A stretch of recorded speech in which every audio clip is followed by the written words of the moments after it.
akan lanjutkan kembali, kita akan belajar kebenaran firman Tuhan.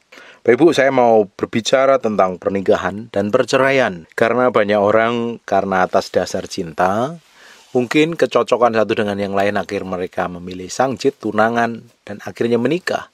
Tapi dengan berjalannya waktu, karena tidak ada pengertian satu dengan yang lain, saling tuntut, saling tuduh, dan apa yang terjadi? Memutuskan untuk cerai, berpisah, dan lain sebagainya. Nah, yang jadi masalahnya, apakah berpisah itu sesuai dengan kehendak Tuhan apa tidak? Yang jelas, Tuhan membenci sekali tentang perceraian. Karena kalau Bapak Ibu cerai, yang menceraikan itu adalah dari pihak pengadilan agama, tetapi dari pihak gereja, gereja tidak pernah menceraikan. Jadi ketika Bapak Ibu menikah, sekali untuk selama-lamanya dan maut yang memisahkan. Kalau sampai hari ini Bapak Ibu akhirnya cerai, memutuskan untuk berpisah, itu karena keputusanmu sendiri, bukan keputusan yang datangnya dari Tuhan. Makanya kita harus ngerti apa yang harusnya kita perbuat, apa yang harus kita lakukan ketika kita ini memutuskan untuk menikah. Sekali untuk selama-lamanya. Pak, bagaimana dengan pasangan yang selingkuh? Pak, bagaimana pasangan yang lain sebagainya, kelakuannya buruk dan jelek? Ketika kita sudah memilih untuk menikahi seseorang, kita harus komitmen dengan orang tersebut sampai maut memisahkan. Kalau sampai ngotot cerai, yang menceraikan itu dari pihak pengadilan agama, dari pihak pemerintah. Tapi dari pihak gereja tidak pernah menceraikan. Perceraian itu sebenarnya tidak ada di dalam kekristenan. Coba sekarang kita akan lihat di Maleakhi pasal yang kedua, mulai ayat yang ke-13. Dan inilah yang kedua yang kamu lakukan, kamu menutupi mezbah Tuhan dengan air mata, dengan tangisan dan rintihan, oleh karena ia tidak lagi berpaling kepada persembahan dan tidak berkenan menerimanya dari tanganmu. Dan kamu bertanya, oleh karena apa? Doa nggak dijawab, sudah nangis, sudah merintih kok belum terjadi terobosan. Udah kasih persembahan kok Tuhan nggak terima, kenapa? Oleh karena ya apa? Oleh sebab Tuhan telah menjadi saksi antara engkau dan istri masa mudamu, dan kepadanya engkau telah tidak setia. Padahal dialah teman sekutumu dan istri perjanjianmu. Ternyata karena ada perselingkuhan di dalamnya, karena nggak setia dengan istri pada waktu masa muda. Ini hati-hati nih, tukang selingkuh, tukang berzina, dan lain sebagainya. Kalau engkau hari ini hidupmu babak belur, koreksi diri, mesti bertobat. Jangan sampai hidup dalam perzinahan, hidup dalam perselingkuhan. Kamu datang ke gereja, kamu pelayanan percuma. Tuhan gak akan dengar doamu, Tuhan gak akan dengar tangisanmu, Tuhan gak akan dengar rintihanmu sampai kamu bertobat dan berubah. Banyak orang sudah bertahun-tahun pingin mengalami mujizat, pingin mengalami terobosan, kok doanya nggak dijawab Tuhan. Ya coba dicek, kamu hidupnya benar nggak di hadapan Tuhan. Jangan-jangan dalam pernikahanmu ada perselingkuhan, ada perzinahan dan lain sebagainya. Hidup nyeleweng, hidup ngawur, nggak sesuai dengan jalan Tuhan. Hari ini kamu meski bertobat dan berubah, harus setia dengan pasanganmu, teman sekutumu, istri seperjanjianmu. Bapak Ibu, ketika kita menikah, kita memutuskan untuk diberkati di gereja, artinya kamu memutuskan untuk hidup bareng selama-lamanya. Tidak boleh adanya kecurangan, tidak boleh adanya ketidaksetiaan. Ketika engkau memilih setia, artinya kamu memberikan hatimu, pikiranmu, perasaan untuk hidup bareng bersama-sama. Tapi kalau kamu enggak selingkuh, kamu berzina, sebenarnya kamu sudah menyerahkan diri ke dalam dosa dan pelanggaran. Kalau hari ini ada orang yang hidupnya di dalam dosa, hidup dalam perzinahan, bertobat, berubah. Nah, minta dipulihkan Tuhan dan akuin di hadapan Tuhan. Kamu merusak perjanjian itu sendiri. Kamu membatalkan perjanjianmu dengan Tuhan. Urusanmu akan lebih rumit, urusanmu akan lebih ruwet. Sekarang kita lanjutkan lagi. Bukankah Allah yang esa menjadikan mereka daging dan roh? Dan apakah yang dikehendaki kesatuan itu? Kesatuan apa? Pernikahan tadi, yaitu melahirkan keturunan ilahi tentunya. Dan apakah yang dikehendaki kesatuan itu? Keturunan ilahi. Jadi jagalah dirimu, janganlah orang tidak setia terhadap istri masa mudanya, sebab aku membenci perceraian. Tuhan benci sekali perceraian. Karena pernikahan itu lambang Kristus dengan jemaatnya. manusia laki-laki dan manusia perempuan itu diciptakan serupa segambar dengan Allah. Dari penyatuan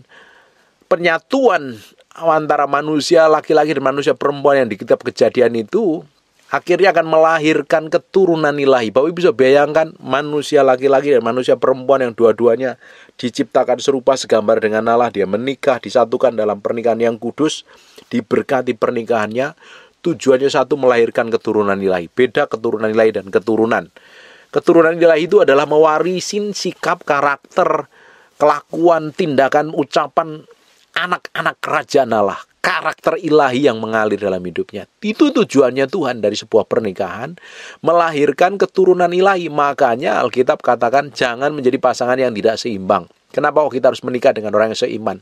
Supaya pasangan laki-laki dan pasangan perempuan itu serupa, segambar dengan Tuhan. Tujuan itu melahirkan keturunan ilahi. Tidak cukup hanya sekedar modal cinta, modal aku cinta padamu, aku suka sama kamu, mari kita menikah dan lain sebagainya.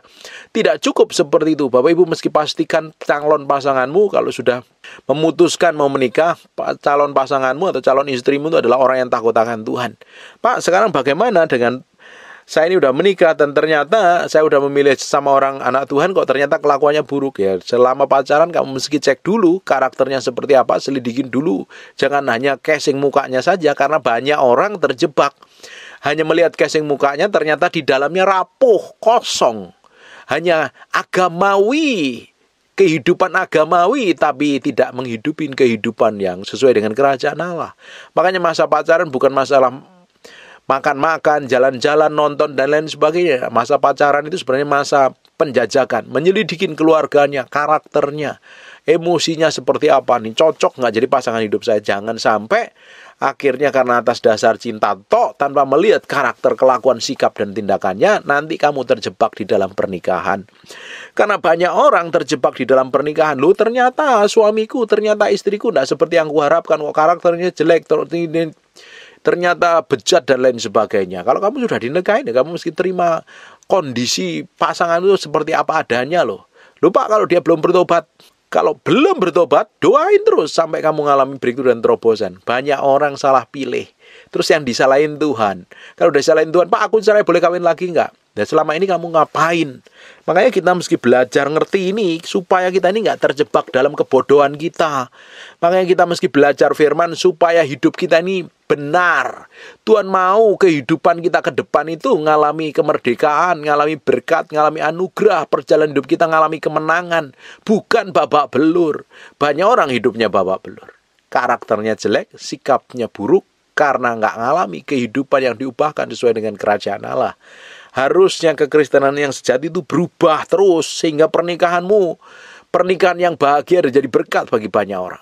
Hampir setiap hari saya ngonselingin orang yang pernikahannya babak belur, terjadi perzinahan di dalamnya, terjadi kehidupan yang hancur-hancuran. Apalagi sebelum nikah sudah trial dan error, udah tidur barengan, tidur duluan. Kamu sebelum nikah sudah nabur perzinahan, nanti di dalam pernikahanmu kamu akan menuai perzinahan loh. Tidak heran terjadi perselingkuhan dan perceraian. Makanya kenapa kok sampai orang cerai? Karena ngikutin egonya, ngikutin hawa nafsunya. Selama ini cinta yang dibangun di awal itu kemana? Kok tiba-tiba hilang? Nah, Bapak Ibu meski tanggung resiko ketika engkau memutuskan untuk menikah dengan seseorang. Karena Tuhan membenci perceraian. Sebab aku membenci perceraian, firman Tuhan, Allah Israel.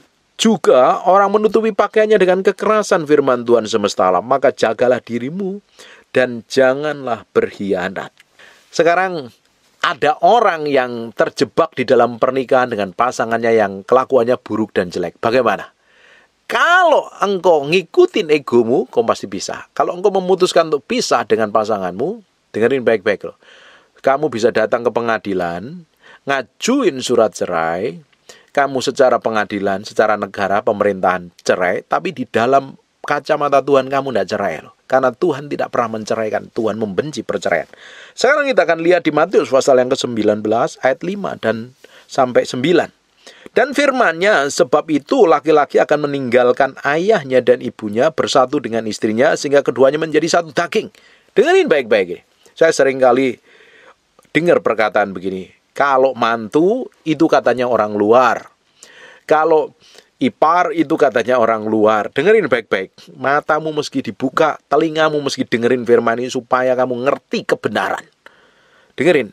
Suami istri, laki-laki dan perempuan tadi, kalau laki-laki meninggalkan ayah dan ibunya dan bersatu dengan istrinya, sehingga keduanya menjadi satu daging.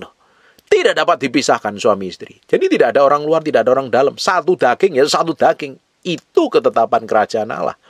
Bapak Ibu bisa bayangkan ketika engkau memutuskan untuk cerai atas dasar tidak cinta lagi. Atas dasar karena dia selingkuh. Atas dasar karena dia berzina. Kamu memutuskan untuk cerai karena nggak cocok. Dengerin baik-baik.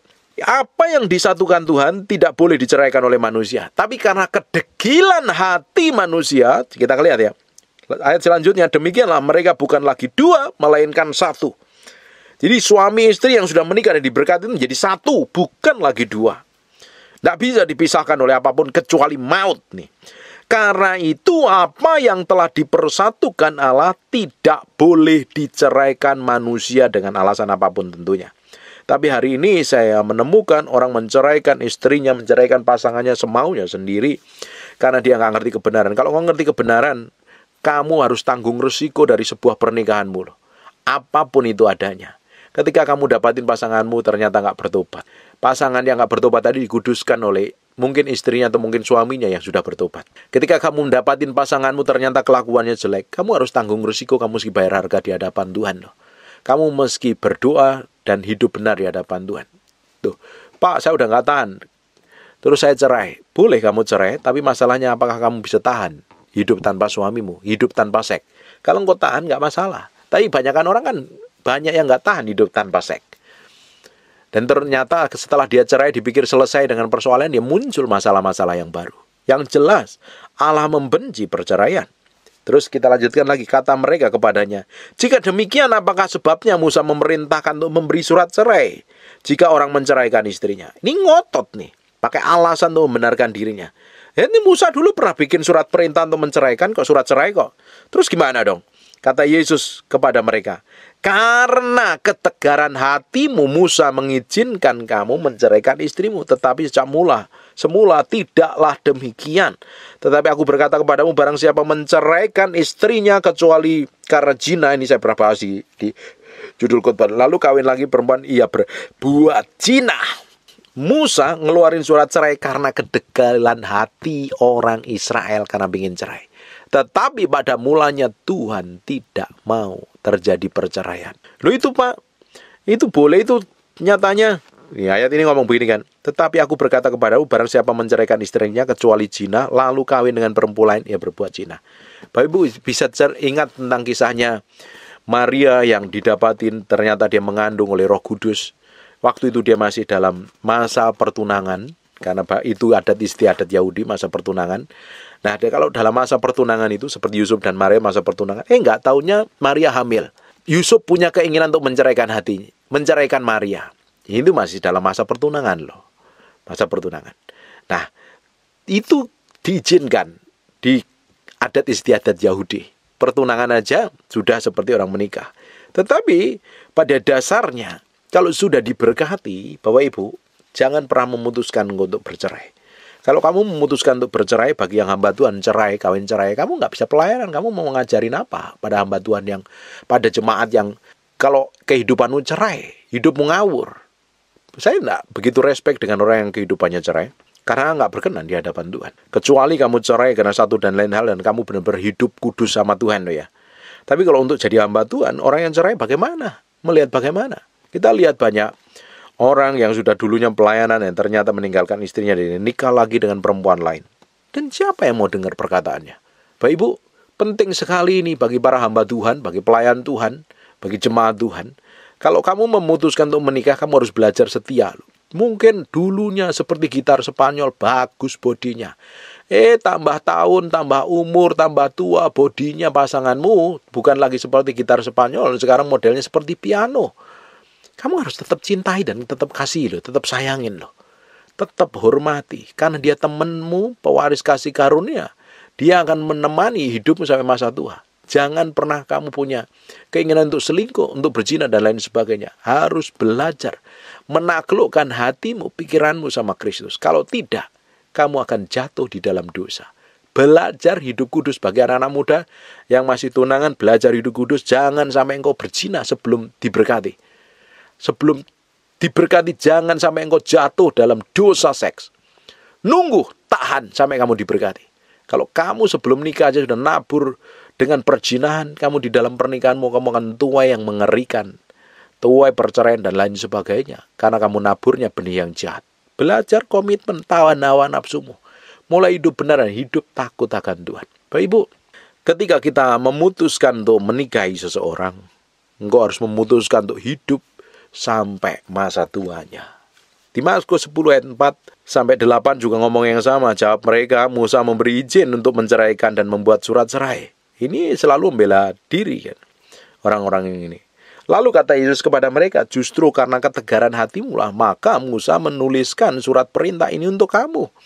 Sebab dari awal dunia Allah menjadikan mereka laki-laki dan perempuan. Sebab itu laki-laki akan meninggalkan ayahnya dan ibunya dan bersatu dengan istrinya sehingga keduanya menjadi satu daging. Demikianlah mereka bukan lagi dua melainkan satu.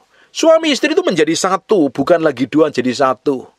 Makanya ada orang bilang kan, kok lama-lama ya suami istri kok mukanya mirip, kok karakternya sama, kok kelakuannya sama. Karena mereka menjadi satu. Lama-lama menjadi sama karena menjadi satu. Bapak Ibu harusnya pernikahan yang benar itu ya. Yang benar pernikahan yang sehat itu. Tambah umur pernikahanmu kamu tambah mesra loh.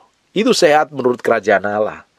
Nah sekarang ini bagi para ibu-ibu yang gampang mencurigai suamimu, isinya cemburu terus, kamu cemburuin terus, kamu curigain terus, nanti kamu bukan menikmatin kerajaan Allah di muka bumi. Pernikahanmu bukan pernikahan seperti kehidupan surga di muka bumi, tapi kamu akan menikmati neraka.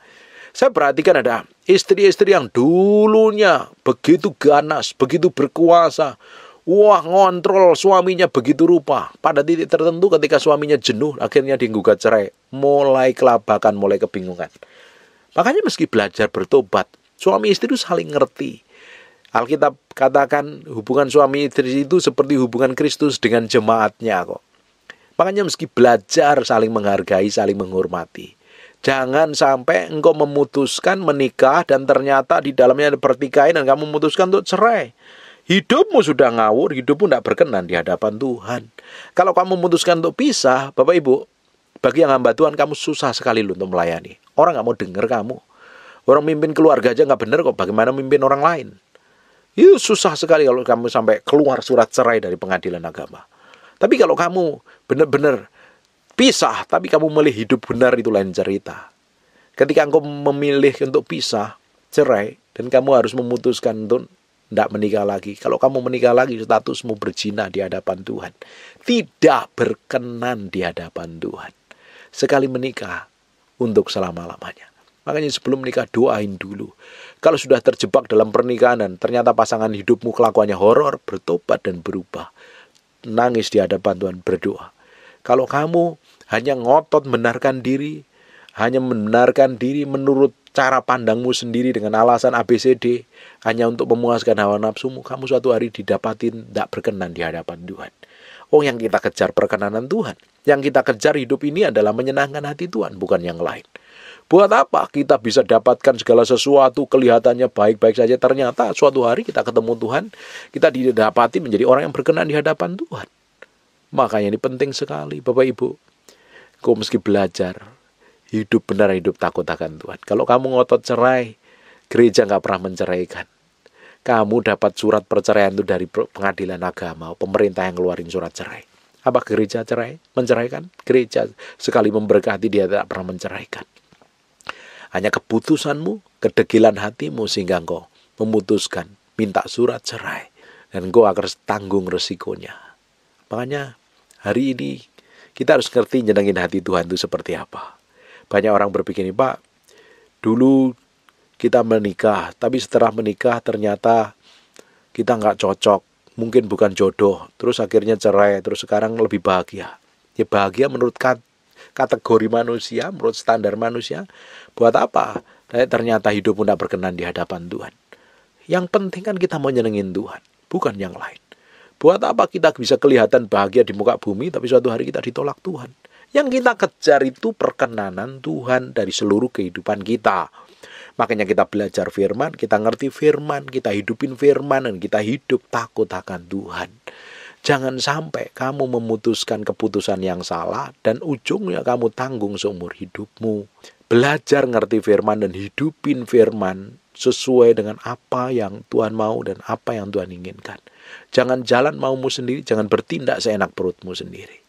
Ikut Tuhan, akhirnya ngikutin jejaknya Tuhan, ngikutin keputusan Tuhan, ngikutin firman-Nya, berjalan sesuai dengan kehendak-Nya. Saya berdoa Bapak Ibu, apa yang kita pelajarin hari ini akan membuat engkau mengerti tujuan dari sebuah pernikahan adalah melahirkan keturunan ilahi. Karena pasangan suami istri yang serupa segambar dengan Kristus, akhirnya anak-anakmu lahir dalam karakter ilahi. Tapi kalau kelakuan suaminya udah bejat, udah tetap nikah.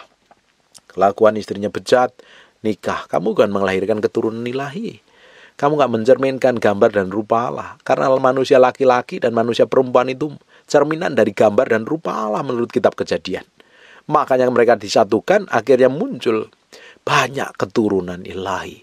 Sehingga bumi ini dipenuhi dengan kemuliaan Tuhan. Bapak bisa bayangkan dari sebuah perceraian apa yang terjadi. Ketika dua menjadi satu, akan terjadi saling menyakitin. Seperti dua kertas yang dilem dengan lem yang sangat terkat sekali. Tiba-tiba kertas itu mulai mau dipisahkan. Apa yang terjadi? Pasti satu nempel ke kertas sebelah yang lain, yang sebelah juga nempel akan sebelah yang lain. Saling nempel. Sama dengan perceraian. Pasti ada luka di dalamnya. Dan luka itu belum tentu gampang mudah disembuhkan. Dan ketika engkau memutuskan cerai seakan-akan masalahmu selesai, sebenarnya kamu menghadapi masalah yang lebih baru lagi. Makanya kita mesti tahu tujuan hidup kita itu hanya ingin nyenengin Tuhan. Bukan nyenengin ego, bukan nyenengin hawa nafsu. Hawa nafsu kita kalau diikutin gak ada habis-habisnya Bapak Ibu. Kita akan suka nyalain orang lain, kita akan suka nuntut orang lain, kita akan merasa paling benar sendiri, kita merasa paling hebat sendiri, dan pasangan kita salah semua. Gak cocok dengan kita. Pernikahan bukan masalah cocok, pernikahan bukan masalah persamaan, pernikahan itu saling menerima satu dengan yang lain. Kamu terima kekuranganmu, saya terima kekuranganmu, kita jalan bareng bertumbuh ke arah Kristus, maka pernikahan akan bahagia. Saya awal mula pernikahan kami sejak 6 tahun pernikahan pertama, sekarang kita udah nikah ada hampir 20 tahun. Isinya itu ketidakcocokan. Saya sudah jadi hamba Tuhan, istri saya bukan hamba Tuhan, dia seorang biasa. Dan ternyata saya pikir saya sudah kenal dia, ternyata saya belum kenal dia. Di 6 tahun pernikahan kami isinya berdarah-darah, kita berjuang. Tapi setelah 6 tahun kita saling mengerti, kita ngerti tujuan Tuhan dan lain sebagainya, sampai hari ini kehidupan kami bahagia. Ada hal-hal yang Tuhan izinkan dalam kehidupan kami, masalah-masalah yang terjadi dalam kehidupan kami, tapi bisa menyelesaikan dengan baik. Kami menikmatin surga di muka bumi. Kita bisa saling gak cocok, saling pendapat, tapi kita bisa selesaikan dengan baik. Tapi Bapak Ibu, kalau hari ini ya, kamu punya pasangan yang hidupmu struggle, suamimu bejat, kelakuannya selingkuh, tukang main perempuan. Bapak Ibu, engkau mesti belajar loh, bayar harga, nangis di hadapan Tuhan loh. Kalau engkau gak nangis di hadapan Tuhan, pasanganmu gak akan berubah. Justru, kalau engkau memilih, memutuskan untuk menikah dengan pasangan yang kelakuannya buruk dan jelek, harusnya kamu mesti belajar. Ada harga yang harus saya bayar. Karena semua keputusan yang kamu ambil, kamu harus tanggung resikonya. Kenapa kamu menikah dengan orang model seperti ini? Terus kalau kamu gak cocok, kamu mau ceraikan, terus kamu mau buang. Pasangan kita bukan seperti baju yang kita bisa gak suka pakai, kita gak mau pakai lagi loh. Pasangan itu ditentukan karena keputusan hatimu untuk memilih menikah dan diberkati. Terus kalau kamu gak suka, terus kamu mau buang. Jahat hatimu. Makanya belajar menerima. Doain terus. Sampai kapan Pak? Sampai terjadi terobosan. Sampai kapan? Sampai terjadi breakthrough dan kemenangan. Saya berdoa, apa yang kita pelajarin hari ini akan membuat hatimu semakin hari semakin mencintai Tuhan, mengasihi Tuhan. Sekali menikah, jangan pernah memutuskan untuk pisah. Cintai apa adanya, kasih apa adanya. Saya melihat ada orang-orang yang kami muridkan, yang struggle dengan pernikahannya. Dan ternyata sampai hari ini dia bertahan, doain pasangannya mulai dijamah Tuhan. Sekalipun belum mengalami pemulihan sepenuhnya, tapi banyak perubahan. Nangis harganya, berdarah-darah. Teriak-teriak rasanya, ndak kuat Pak, doain saya Pak, bimbing saya dan lain sebagainya. Saya melihat banyak orang dipulihkan Tuhan loh. Dulunya suaminya kayak apa? Luar biasa bejatnya. Pelan-pelan ketika engkau nangis di hadapan Tuhan, Tuhan akan pulihkan pernikahanmu. Jangan pernah memutuskan untuk bercerai. Hidup benar dan hidup takut akan Tuhan. Maka engkau akan menikmati anugerah dan kemurahan yang datangnya dari Tuhan. Bapak Ibu, dari mulanya Tuhan membenci perceraian. Saya ulang lagi. Ketika engkau cerai, gereja nggak pernah menceraikan kamu. Kerajaan Allah nggak pernah menceraikan kamu. Tetapi yang memberikan surat cerai itu pemerintahan. Di mata Tuhan kamu tidak pernah cerai. Makanya Tuhan lihat kamu cerai, kamu nikah lagi, statusmu berzina. Karena Tuhan tidak pernah menyetujui perceraian. Kenapa orang sudah cerai nikah lagi statusnya berzina? Karena cerainya hanya sebatas surat yang dikeluarkan oleh pengadilan, oleh pemerintahan. Tapi di mata Tuhan kamu tetap menjadi pasangan pernikahanmu yang pertama. Kamu ngotot bernikah lagi, statusmu gak jauh beda dengan pelacur. Gak jauh beda dengan gigulu, makanya berzina di hadapan Tuhan, tidak berkenan di hadapan Tuhan. Saya melihat banyak orang hamba Tuhan sehebat apapun, terkenal apapun, kalau kamu udah cerai dan kawin lagi, siapa yang mau dengar hidupmu? Gak ada. Sudah cerai hidup nikah lagi. Saya melihat dengan mata kepala saya sendiri.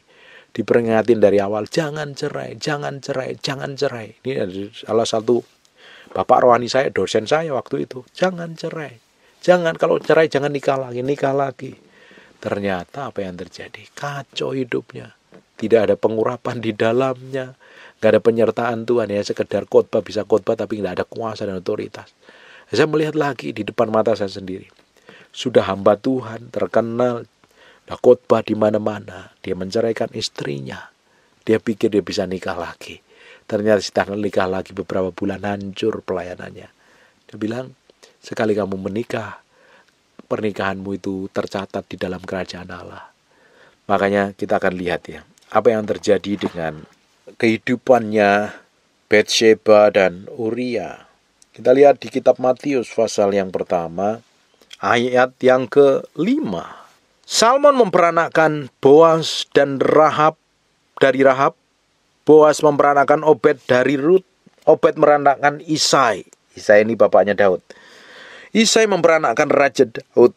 Daud memperanakkan Salomo, disebut dari istri Uria. Daud memperanakkan Salomo dari istri Uria. Harusnya Daud memperanakkan Salomo dari istrinya Daud, kan disebutnya siapa? Batsheba, tapi ternyata di dalam perjanjian baru disebutnya istri Uria. Sekali pernikahanmu, kamu menikah memutuskan diberkati, pernikahanmu akan tercatat di dalam kerajaan Allah. Kamu boleh cerai, keputusan pengadilan pemerintah memutuskan kamu cerai, tapi sebenarnya pernikahanmu yang sah adalah pernikahanmu yang pertama. Seperti apa yang dialami oleh Batsheba dan Salomo serta Daud ini. Salomo diperanakkan dari Batsheba, Batsheba yang tidur dari Daud. Ternyata Batsheba masih diakui oleh Tuhan bahwa Batsheba adalah istrinya Uria, Bapak Ibu. Makanya hari ini, kalau kamu sedang struggle dengan pernikahanmu, datang sama Tuhan, nangis sama Tuhan. Tuhan, pulihkan pernikahanku. Aku sadar, aku memutuskan untuk hidup mungkin sendiri. Hari ini, aku mau memutuskan untuk mencari Tuhan dan mengasihi Tuhan. Pak, bagaimana dengan pasangan yang anarkis, gebukin, frontal, membahayakan nyawa? Alkitab mengizinkan untuk bisa sementara saling koreksi diri. Kamu punya pasangan yang gialak, ketus, jahatnya bukan main ya. Saya main fisik membahayakan nyawamu, bisa sementara. Sampai dia koreksi diri, dan kamu nangis sama Tuhan, berdoa. Jangan konyol kamu bertahan dengan suami yang keras, gebukin, mukulin, membahayakan nyawamu. Bisa sementara. Kalau kita izinkan untuk bisa sementara. Saling koreksi diri, saling doain. Itu penting sekali. Tapi jangan sekali-kali kamu memutuskan untuk cerai, dan ketika kamu memutuskan untuk cerai, apa yang terjadi dengan hidupmu? Kamu pikir bisa memulai dengan kehidupan yang baru, dan kamu bisa menikah dengan laki-laki lain atau menikah dengan perempuan lain. Tapi di mata Tuhan, tetap kamu tidak cerai. Kamu cerai di mata agama atau di mata itu loh, di mata pengadilan negeri itu loh. Tapi pernikahanmu yang sejati tidak pernah diceraikan. Nah, kamu memutuskan cerai, statusmu berzina. Bapak Ibu bisa bayangkan kalau statusmu berzina apa berkenan di hadapan Tuhan. Belajar. hidup benar sesuai dengan firman Tuhan. I don't care dengan kata pendeta apapun alasannya. Boleh cerai kalau pasangannya udah ketahuan selingkuh. Saya nggak peduli. Tapi Alkitab membenci perceraian kok intinya. Apa itu tokoh seorang terkenal, dia ceraikan istrinya dengan alasan bla bla terus sekarang nikah lagi. Coba lihat aja ujung dari kehidupannya apa. Kita mengejar perkenanan Tuhan bukan yang lain. Kita ingin berjalan setiap hari, ngerti isi hati Tuhan, ngerti detak jantung Tuhan. Hidup kita pusatnya sama Tuhan. Selama kita tinggal di bumi ini, kita dipercayakan Tuhan untuk menjadi orang yang bisa dipercaya segala sesuatu. Bukan ngikutin ego dan hawa nafsu. Kita mau nyenengin Tuhan sepanjang hidup kita. Kita ingin didapati menjadi orang yang berkenan di hadapannya. Amin. Belajar hidup benar. Doa, nangis sama Tuhan. Minta breakthrough dan terobosan. Hidupmu akan mengalami sesuatu yang ilahi. Dan nama Tuhan akan dipermuliakan melalui hidupmu, keluargamu, anak cucumu. Amin. Komitmen setia. Hidup kudus dan hidup takut akan Tuhan. Hanya nyenengin hati Tuhan. Mengejar perkenanan. Suatu hari kita akan datang kepada Tuhan dan mempertanggungjawabkan di hadapan Tuhan. Everything is done. Dan kita didapati menjadi orang yang menyenangkan hatinya. Amin.